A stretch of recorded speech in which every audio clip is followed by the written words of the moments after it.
Upon this subject of education, I can only say that I view it as the most important subject which we as a people can be engaged in. I am rather inclined to silence, and whether that be wise or not, it is at least more unusual nowadays to find a man who can hold his tongue than to find one who can't. You can fool some of the people all of the time, and all of the people some of the time, but you can't fool all of the people all of the time. Adhere to your purpose and you will soon feel as well as you ever did.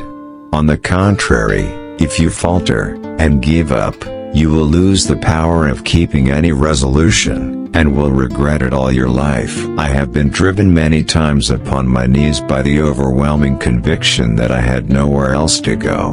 My own wisdom and that of all about me seemed insufficient for that day. I am not bound to win, but I am bound to be true. I am not bound to succeed, but I am bound to live by the light that I have. I must stand with anybody that stands right, and stand with him while he is right, and part with him when he goes wrong.